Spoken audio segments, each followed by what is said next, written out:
Have you ever felt that gut-wrenching moment when you realize the person you trust most has been lying to you?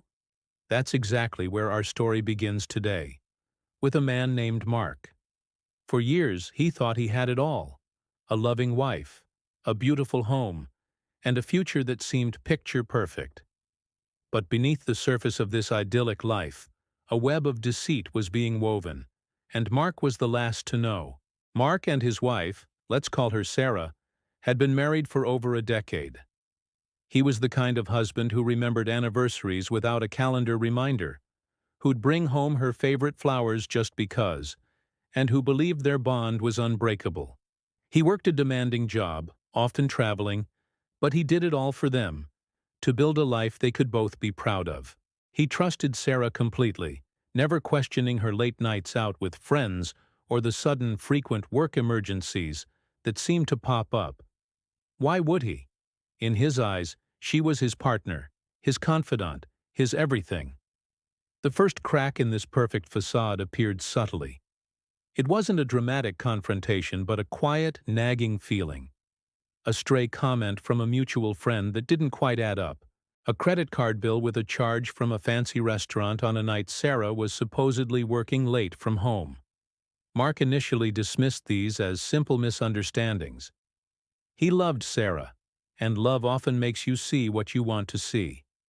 He told himself he was being paranoid, that his travel schedule was making him insecure. He pushed the doubts down, choosing to believe in the woman he married. But the small inconsistencies kept piling up, like pebbles turning into a mountain. There was the constant texting, the way she'd angle her phone away from him, the sudden need for privacy on calls she used to take right in front of him. When he gently asked about it, she'd laugh it off. "It's just work, honey. You worry too much," she'd say, patting his cheek. Her reassurances, which once comforted him, now felt hollow, like a well-rehearsed script. The distance between them grew, not in miles, but in the shared space of their own home. It was a cold, silent chasm that trust could no longer bridge. The moment of truth wasn't a dramatic reveal. It was quiet, devastating, and final. Mark came home early from a business trip, planning to surprise Sarah. And he did. He found a strange car in the driveway and heard unfamiliar laughter from inside. His heart hammered against his ribs. He didn't storm in. He just stood there, on the porch of the house he had built, feeling like a stranger. The truth hit him not like a lightning bolt, but like a slow, crushing weight. Everything she had told him for months, maybe even years, was a lie. He turned around, got back in his car, and drove away. He didn't confront her. What was the point? The evidence was clear, and the trust was irrevocably shattered. That night, sitting in a sterile hotel room, the full weight of her betrayal crashed down on him. It wasn't just the affair. It was the thousands of little lies that had preceded it, the "I love yous" that were now tainted, the shared memories that felt like a performance. He felt foolish, naive, and completely broken. He had been so focused on building their future that he hadn't noticed she was demolishing their present.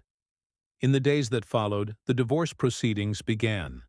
Sarah, perhaps expecting a fiery battle, was met with a calm, almost detached Mark. He agreed to her terms without much of a fight. She wanted the house, the beautiful home filled with memories that were now just ghosts to him. "Fine," he said. "You can have it."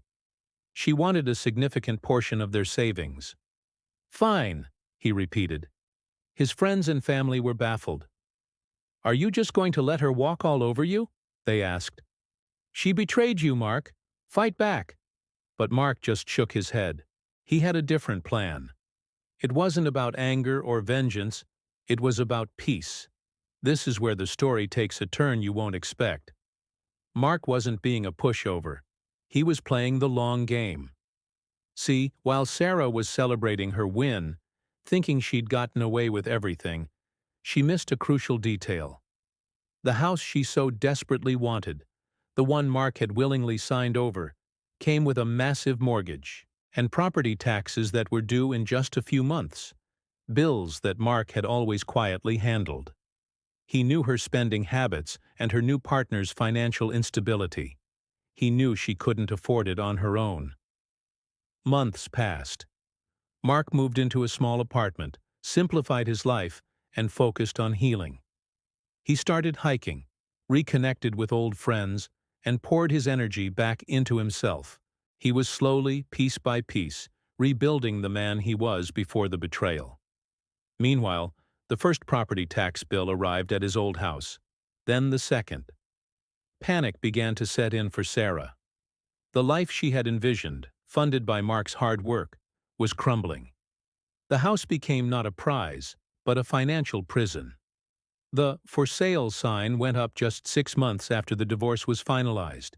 Sarah had to sell the house at a loss just to escape the debt. She had won the battle, but lost the war. Mark never said a word to her.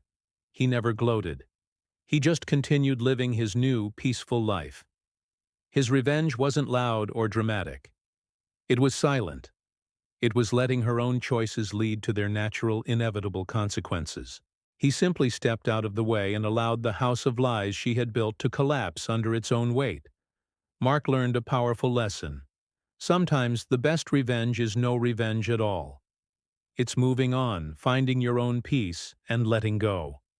By refusing to engage in a bitter fight, he saved his energy, his sanity, and his dignity.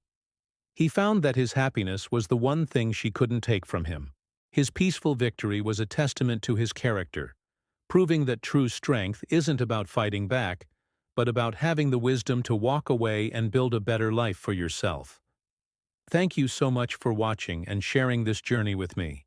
If this story resonated with you, please hit that like button and subscribe for more content that explores the complexities of life and relationships. We'd love to have you as part of our community. Until next time, take care.